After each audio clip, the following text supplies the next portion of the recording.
Assalamualaikum warahmatullahi wabarakatuh. Bismillahirrahmanirrahim. Alhamdulillahi rabbil alamin.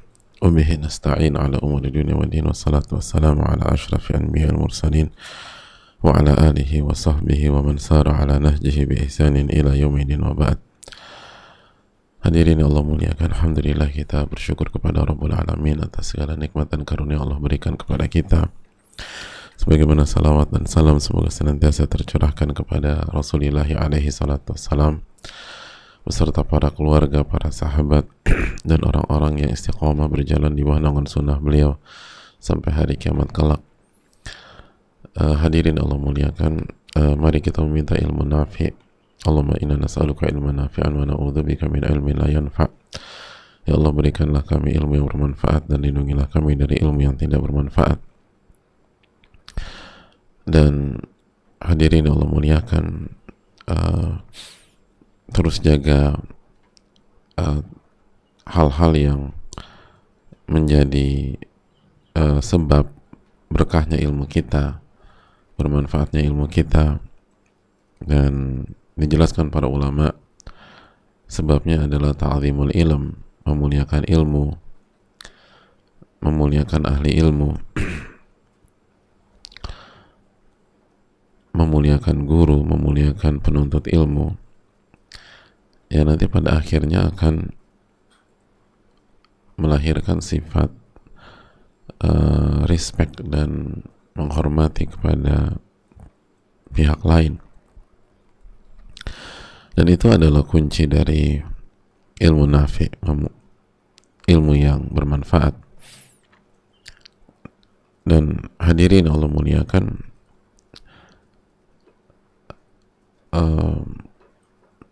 dan pentingkan masalah kualitas sebelum kuantitas. Sebagaimana keterangan para ulama, qalilun yabqa fayanfa', sedikit tapi mengakar, kokoh dan bermanfaat itu lebih baik daripada banyak tapi menguap. Hadirin, banyak tapi menguap.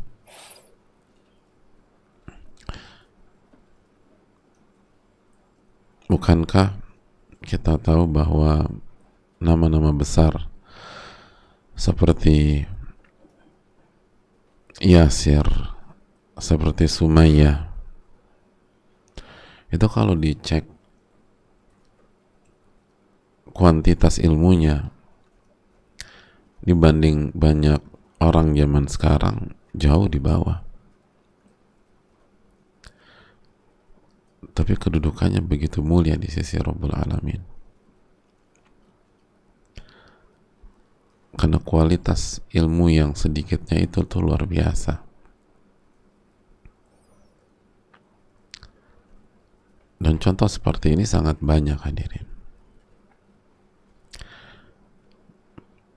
Maka jangan tertipu dengan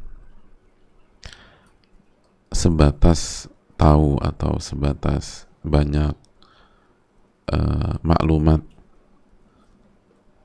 dan data yang kita punya. Tapi fokus, apakah ilmu kita bermanfaat apa tidak.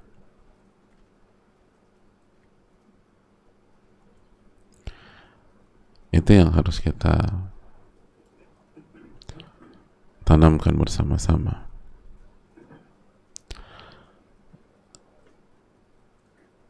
Oleh karena itu, sekali lagi, kita nggak buru-buru di kajian ini. Kita coba pelan-pelan, khususnya jika sedang membahas masalah-masalah yang menjadi kendala yang keseharian yang senantiasa kita hadapi, seperti kendala yang bernama hasad ini. Kendala yang bernama hasad. Oleh karena itu, hadirin Allah muliakan,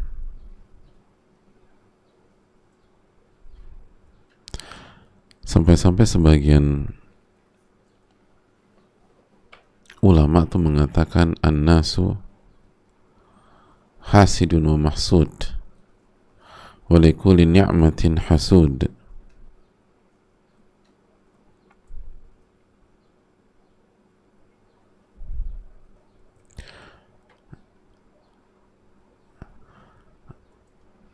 Manusia itu di waktu yang sama seringkali dia hasad dan dia dihasati. Dan setiap nikmat itu ada penghasadnya.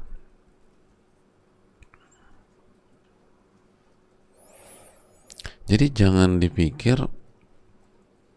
ketika orang itu jadi korban hasad atau dihasati oleh orang,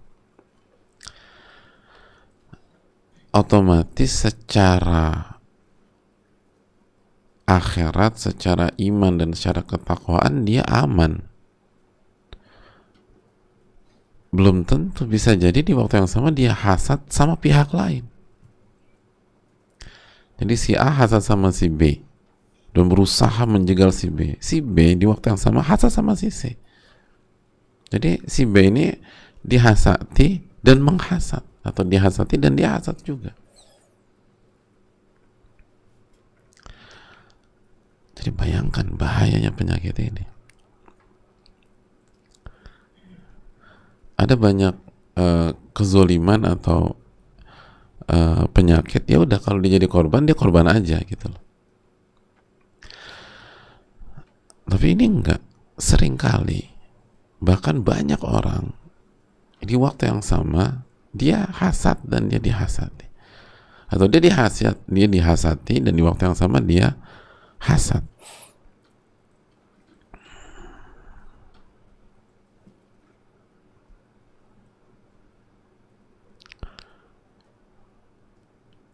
Ini dijelaskan atau termaktub dalam kitab Adab Dunya wa Din karya Imam Al-Mawardi rahimahullah, salah satu ulama mazhab Asy-Syafi'i.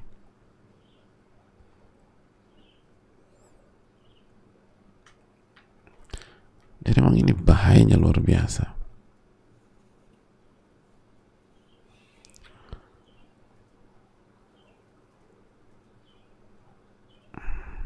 Bahayanya luar biasa.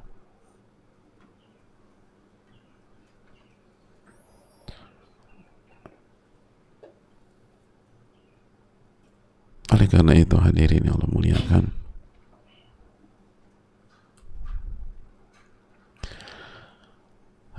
masalah ini harus ditanamkan baik-baik, direnungkan, bukan hanya selewat. Oh, kemarin udah kita bahas ya, oke selesai. Enggak. Apalagi hasadnya ngerusak, benar-benar ngerusak.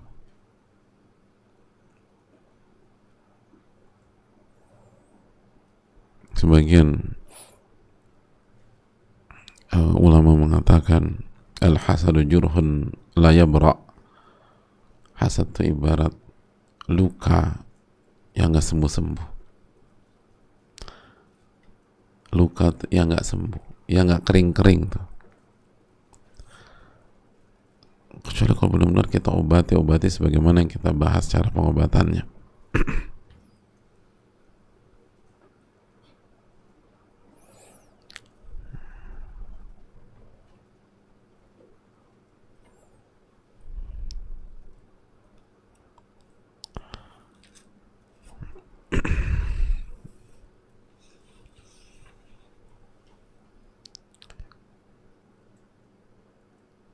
Hadirin Allah muliakan. Jadi pembahasan tentang bagaimana mengobati penyakit hasad dan bagaimana menghadapi orang yang hasad,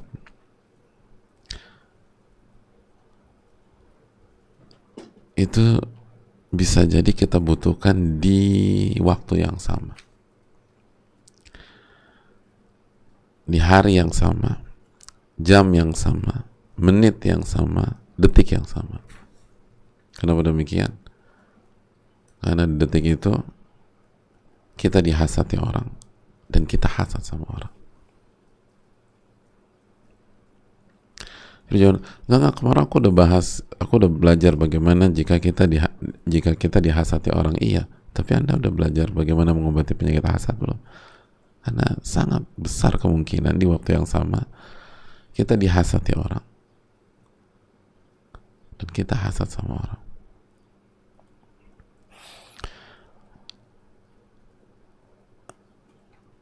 Nah, bukannya hasad itu tadi bagi orang yang punya kenikmatan, dan sekarang aku sedang punya kenikmatan, iya, kita sedang punya kenikmatan, tapi bukankah di atas langit masih ada langit?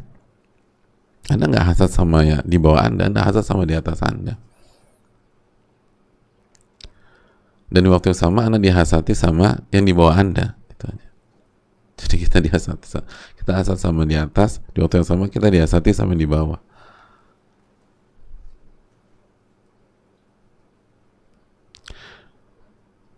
Kalau itu sebuah kelas, yang ranking 2 hasad sama ranking 1, yang ranking 2 dihasati sama yang ranking 3 gitu. Jadi double udah.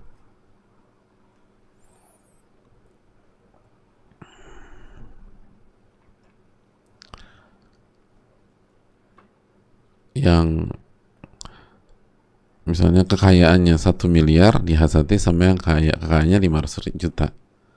Yang 500 juta dihasati sama kekayaannya 400 juta.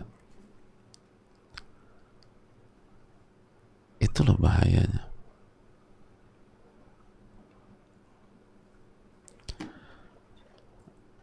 Jadi banyak orang itu di waktu yang sama dia hasad dan dia dihasati.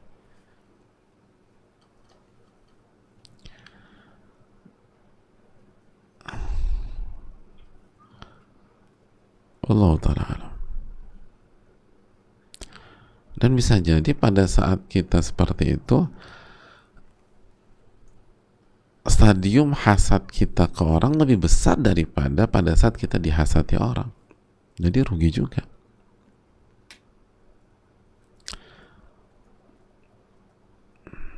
Maka hati-hati dalam masalah ini, hadirin.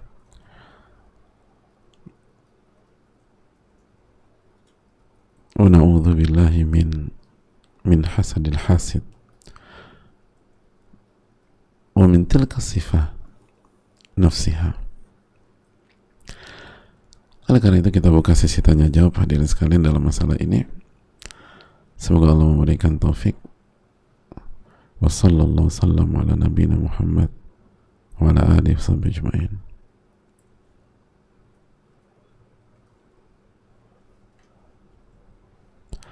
Ada pertanyaan?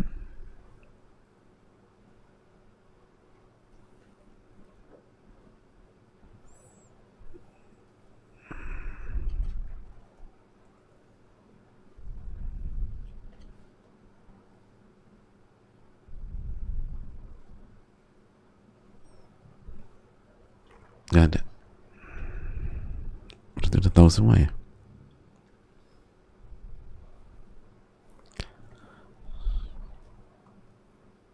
Oh, ada, alhamdulillah.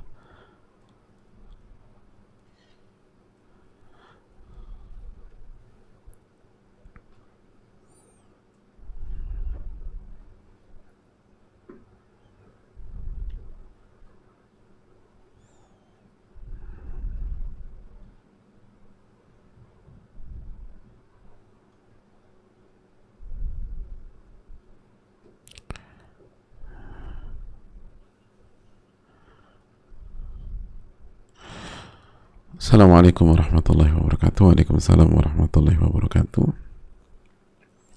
Semoga Allah rahmati Imam Nawawi, Ustadz dan keluarga, amin ya rabbal alamin.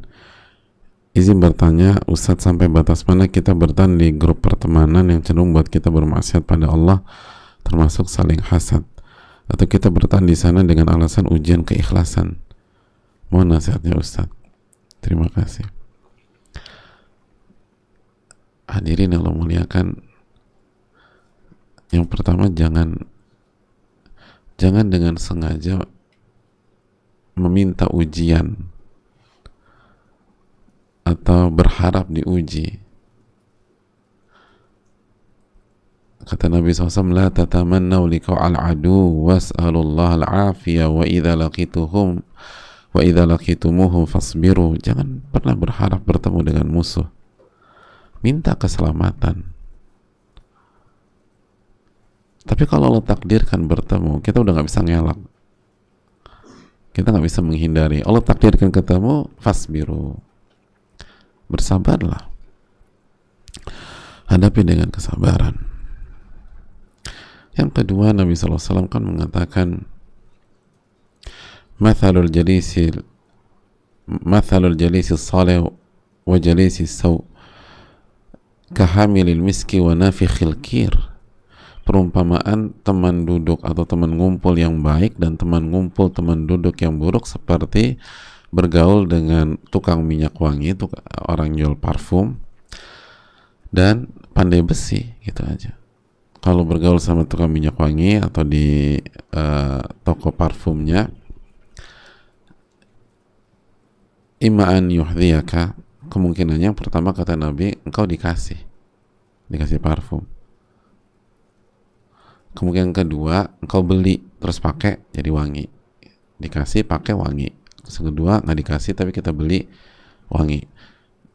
Yang ketiga, nggak dikasih, nggak dipakai, nggak dikasih, nggak beli. Tapi ketika kita gaul di sana, kita ikut cium aroma parfumnya. Ada tester coba serat gitu, wangi. Padahal nggak beli, nggak dikasih juga, tetap wangi. Tapi kalau kita bergaul sama pandai besi, kata Nabi SAW, yang pertama itu percikan api kena kita. Yang kedua, kalau nggak kena pun, anta jida min rihan khabitha, engkau akan mendapatkan bau mutu apok gitu loh. Jadi itu udah dikatakan Nabi SAW.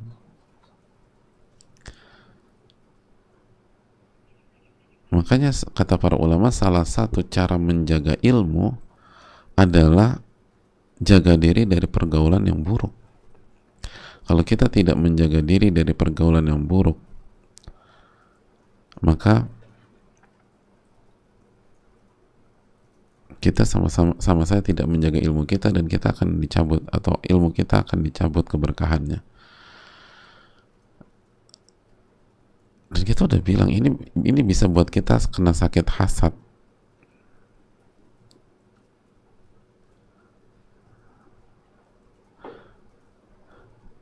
Simpel aja lah hadirin sekalian. Kalau misalnya ada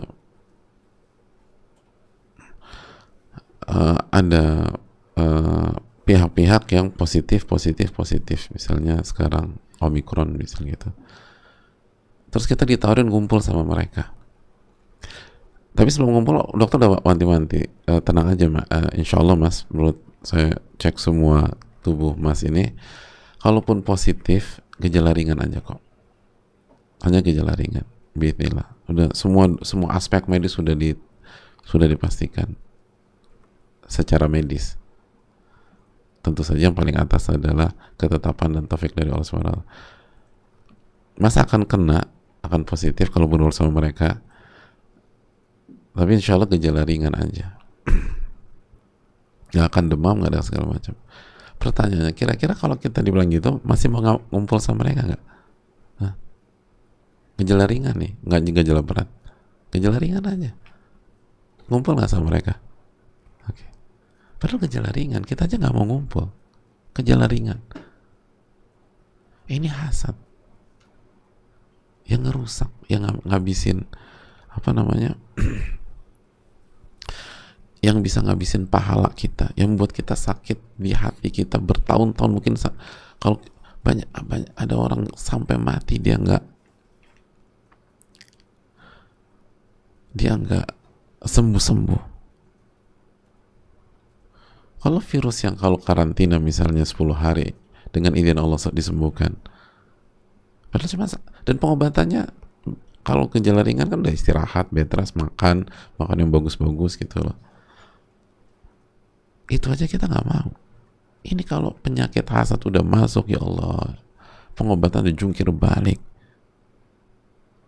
Jungkir balik, hadirin.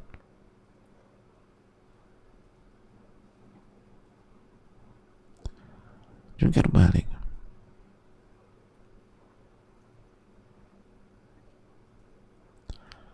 Dan dosa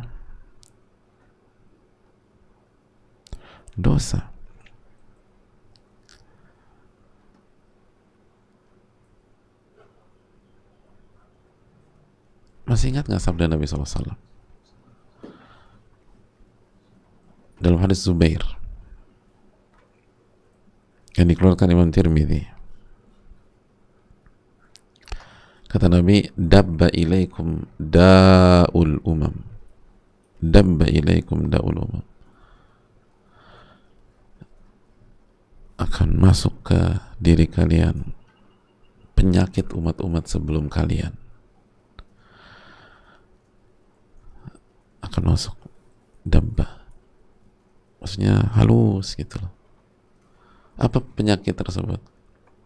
Al-hasad wal baghdha. Hasad dan baghdha, kebencian, marah-marahan, benci-bencian. Terus berikutnya apa kata Nabi Sallallahu Alaihi Wasallam? Ini poin. Hiyal haliqah. Hiyal haliqah.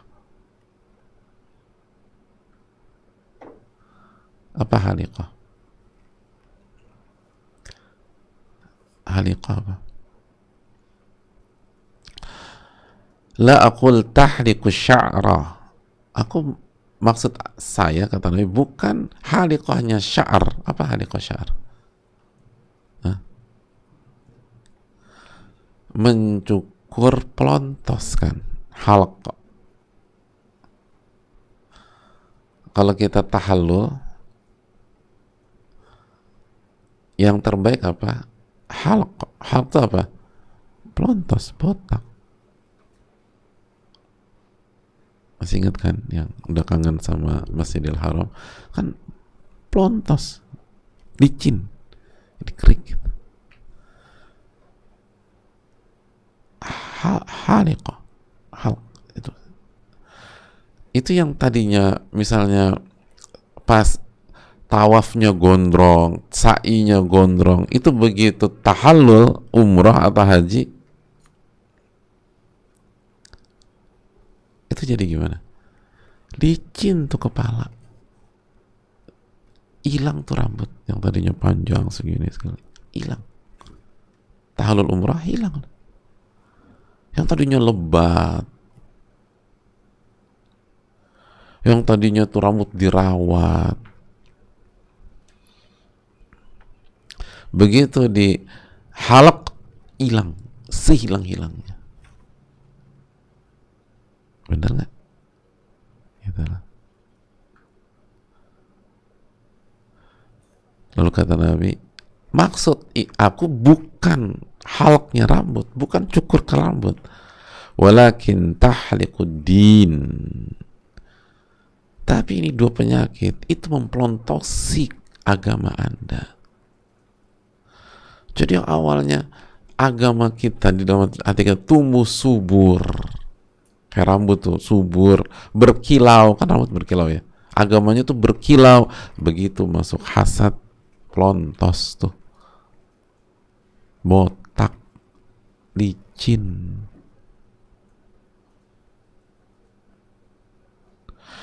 Kalau rambut nggak ada masalah, ada orang nggak ada masalah rambut botak. Tapi kalau agama botak repot kan, hadirin. Jadi bayangkan Nabi menggunakan bahasa al-haliqah buat hasad. Al-haliqah.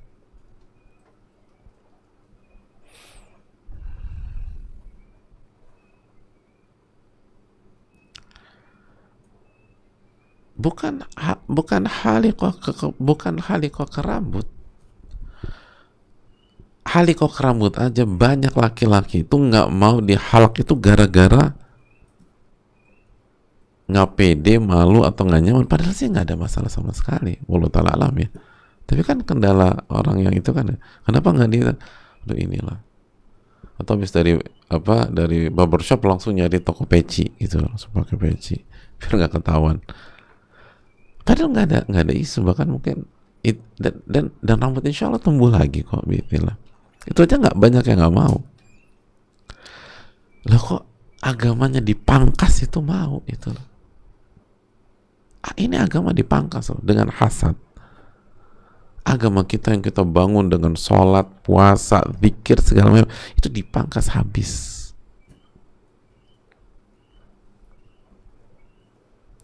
Dipangkas habis.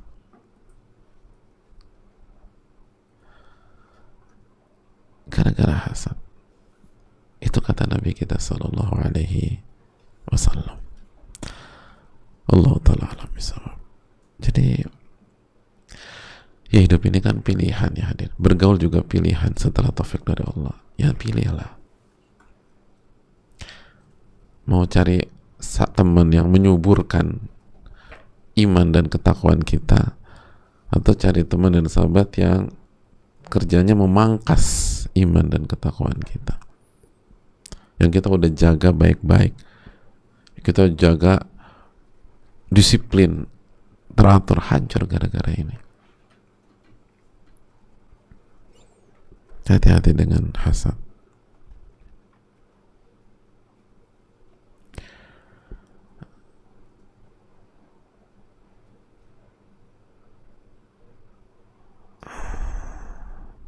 Assalamualaikum warahmatullahi wabarakatuh. Waalaikumsalam warahmatullahi wabarakatuh.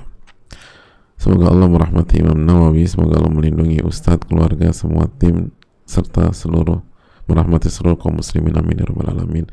Izin bertanya, saat bagaimana kita mengajarkan pada anak dalam berkompetisi pada kebaikan, misalnya melihat anak lain dalam berprestasi lalu kita memotivasi agar anak juga bisa seperti itu. Bagaimana caranya agar tidak terjatuh dalam mengajak anak hasad pada orang lain? Mohon nasihatnya Ustaz, jazakallahu khairan. Terima kasih atas pertanyaan. Pertama, dua kotak yang berbeda. Sebagaimana kita jelaskan, hasad itu perasaan nggak suka ketika melihat kenikmatan yang dimiliki oleh orang. Dan yang lebih parah, ingin agar kenikmatan itu hilang, itu aja. Adapun kompetisi secara sehat nggak ada masalah. Bahkan kita bisa tanamkan anak kita harus senang lihat orang senang ngeliat orang bahagia, senang melihat orang sukses, senang melihat orang itu berhasil. Kenapa demikian? Karena yang memberikan keberhasilan, kesuksesan, dan kebaikan ke orang tersebut adalah Rabbnya Jalla wa'ala. Senang ngelihat misalnya temannya berprestasi, temannya hafalannya selesai, temannya ngerti, karena yang kasih itu Rabbul Alamin. Senang aja gitu. Kan kita katakan hasad itu bukan ke manusianya. Hasad itu masalahnya menggugat kebijakan Allah Subhanahu wa taala, itu yang jadi masalah besar.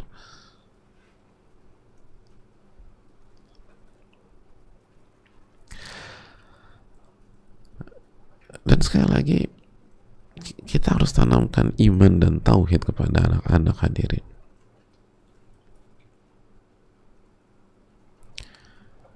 Iman kepada, harusnya teman iman. Masya'akana wa man lam yasha' lam yakun. Misal, apa yang Allah inginkan pasti terjadi.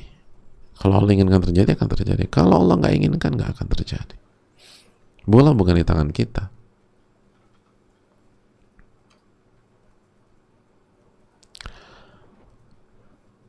Dan tanamkan kepada anak-anak bahwa inti kehidupan itu tentang dia dengan Rabbul Alamin. Teman-teman itu Allah takdirkan ada di sekitar dia hanya untuk ujian aja. وَجَعَلْنَا بَعْضَكُمْ لِبَعْضٍ فِتْنَةً أَتَصْبِرُونَ وَكَانَ رَبُّكَ بَصِيرًا. Surat Al-Furqan ayat 20. Kami jadikan interaksi di antara kalian itu ujian, fitnah, ujian. Sabar nggak ngadepinnya? Isunya tuh bukan si A dapat rumah, si B dapat penghargaan, si C juara olimpiade, si D hafal Quran, si E bukan. Intinya Anda dengan Rob Anda, itu poinnya. Kenapa Anda dikasih lihat teman Anda pencapaiannya A, teman Anda pencapaiannya B, teman Anda pencapaiannya C? Itu ujian kesabaran. Sabar nggak on track gitu. Sabar nggak di atas iman, sabar nggak di atas tauhid, sabar nggak dengan iman kepada takdir. Itu poinnya.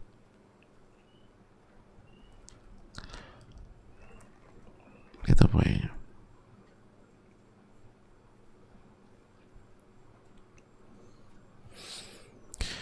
Dan sampaikan kalau udah hasad, udah capek hadirin sekalian. Capek.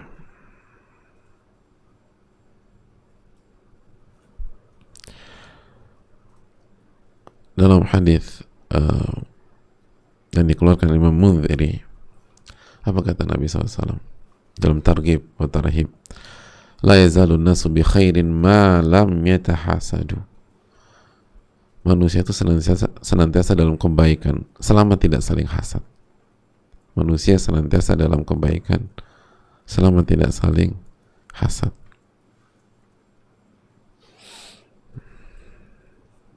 Allah Ta'ala. Ajarkan iman kepada anak-anak. Ajarkan tauhid. Dan ada beberapa pertanyaan tentang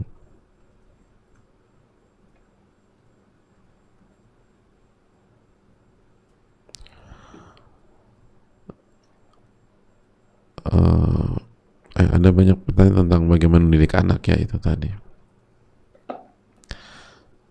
Iman dan tauhidnya diperkuat. Kita hidup ini intinya tuh bukan berkompetisi sama orang. Itu hanya sarana ujian. Inti hidup ini, wa ma khalaqtul jinna wal insa illa liya'budun. Tidaklah aku ciptakan jin dan manusia kecuali untuk beribadah. Terus inti hidup ini apa? Dan ini penting nih. Kita harus ajarkan. Inti tujuan hidup apa sih? Kata ulama kan ada dua ayat tentang tujuan penciptaan kita. Yang pertama Az-Zariyat 56 tadi kita tahu. Yang kedua apa? Sebenarnya ini yang pertama dijelaskan para ulama. Az-Zariyat itu yang kedua. Yang pertama apa? Allahul ladzi khalaqa sab'a samawat wa minal ardi mithlahun yatanazzalul amru bainahun lita'lamu anna Allah ala kulli syai'in qadir wa anna Allah qad ahata bi kulli syai'in ilma. At-Talaq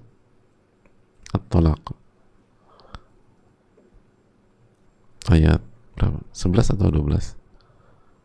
12 kalau nggak salah, ayat ke-12.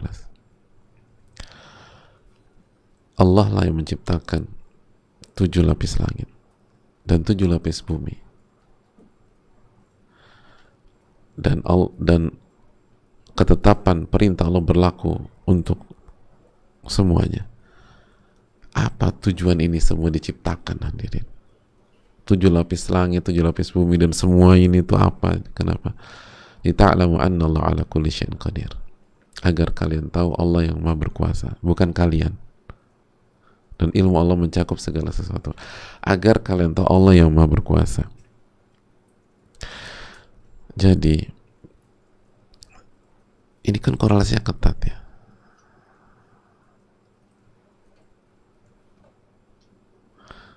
Orang yang hasad bilang dia tuh nggak pantas dapat itu. Harusnya bukan dia.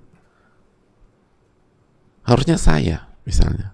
Atau mungkin bukan, berarti Anda nih. Oh bukan gitu. Karena orang yang hasad kan suka ngeles. Ya bukan, enggak dong. Saya nggak mau itu. Nggak, yang lain lah ya. Gitu. Bukan saya.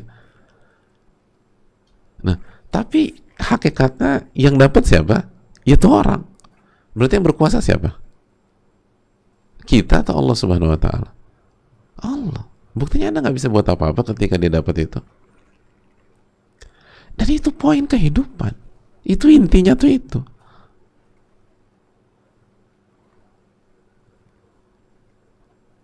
Lita'lamu anna Allah ala kulli syai'in qadir. Tapi ini juga bukan dalih agar kita tidak berjuang, agar kita tidak bertakwa, agar kita tidak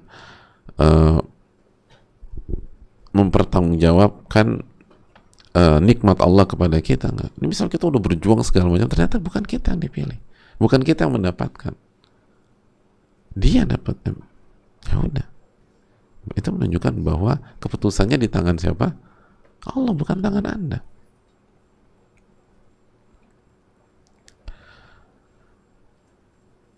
Adapun kalau kita nggak berusaha, kita nggak berjuang, kita sia-siakan kesempatan, kita lepas peluang, ya Anda kena bab lain, bab taksir, bab nggak bersyukur, bab lalai, bab buang-buang waktu, kena yang lain. Allah Ta'ala bisa mungkin itu.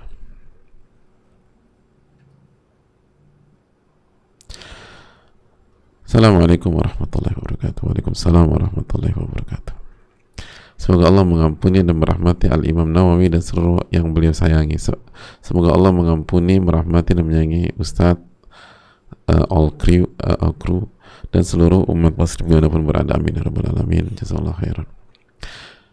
Izin bertanya terkait tips dari Ibnul Qayyim mengenai cara menghadapi orang yang berhasad pada kita. Jika poin 1 sampai 8 dengan taufik Allah masih bisa diperjuangkan dan diusahakan dengan berat, namun di poin 9 tidak bisa berbuat baik atau tidak berbuat buruk, bersikap cuek terhadap orang yang hasad dengan kita, apakah kita termasuk gagal menjadi orang yang bersabar ya Ustaz? Semoga Allah memudahkan Ustaz dalam menjawabnya. Jazakallahu khairan wa barakallahu fikum. Kiat terakhir, apa kiat terakhir? Dimas apa mas? Kiat terakhir kemarin. Loh, kok nyontek dulu Dimas? Apa kiat terakhir?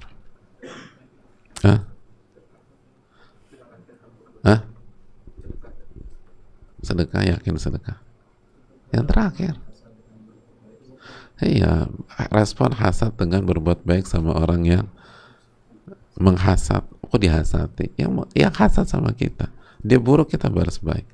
Fusilat fusilat, wala tastawil hasanatu wala sayya, idfa' billati hiya ahsan, fa idza alladhi bainaka wa bainahu adawatun ka'annahu waliyyun hamim, wa ma yulaqaha illa alladhina sabaru wa ma yulaqaha illa dzu hadzin 'adzim. Idfa' billati hiya ahsan, balaslah yang buruk dengan yang baik. Ini yang jadi kendala. Kita katakan kan memang ini susah banget. Tapi kalau kita renungkan, jika kita bisa lakukan kiat-kiat sebelumnya, ini juga bisa.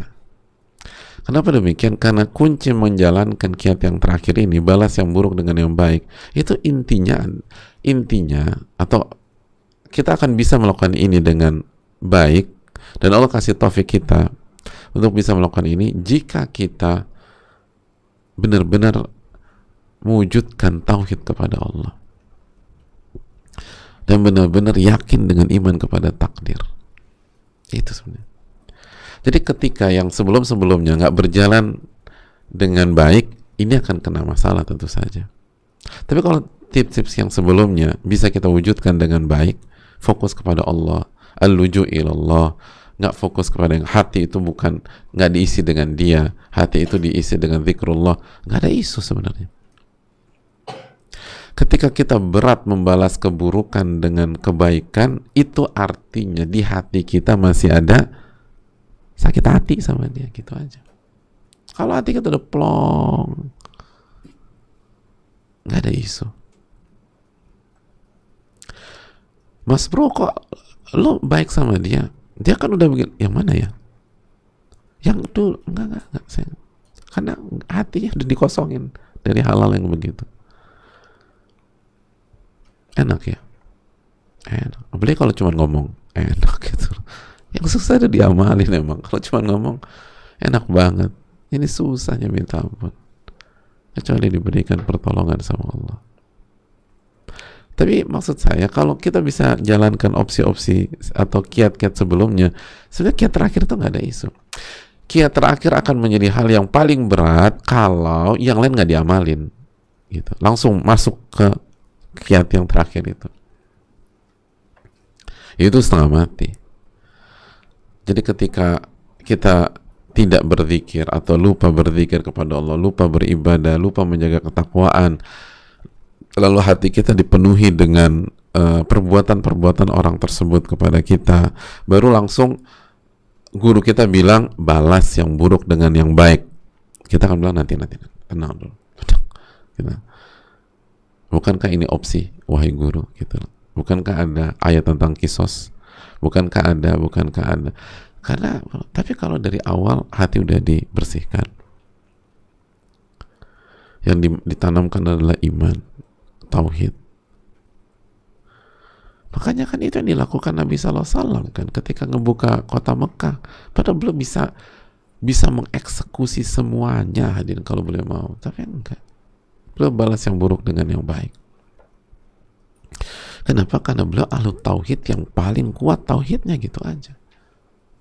Jadi yang jadi masalah adalah ketika yang lain nggak berjalan, ini masalah besar.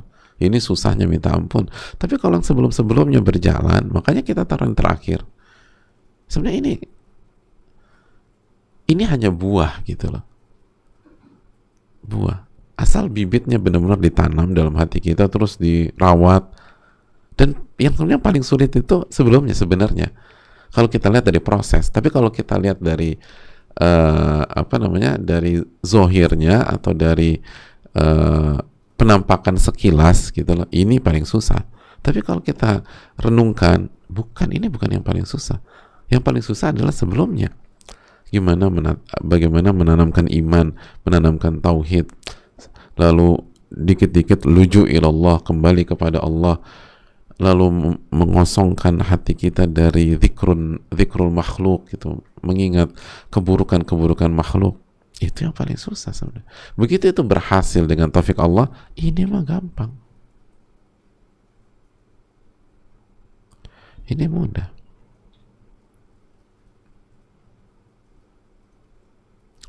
Bukan kita nggak remeh ya, tapi kalau semuanya dijalankan. Nah, ini memang butuh perjuangan dan pengorbanan. Dan yakinlah, la yukallifullahu nafsan illa wus'aha. Allah nggak akan membebankan seseorang kecuali sesuai dengan kemampuannya. Saya rasa cukup sampai di sini. Semoga bermanfaat. Semoga Allah jaga kita dari sifat hasad, baik dari sisi menjadi korban atau orang yang hasad itu sendiri. Allahumma inna nas'aluka ilman nafi'an wa na'udzubika min ilmin la yanfa'. Allahumma inna nas'aluka as-sidqa fil qawli wal amal. Rabbana taqabbal minna subhanaka Allahumma bihamdika, la ilaha illa anta, astaghfiruka wa atubu ilaik. Assalamualaikum warahmatullahi wabarakatuh.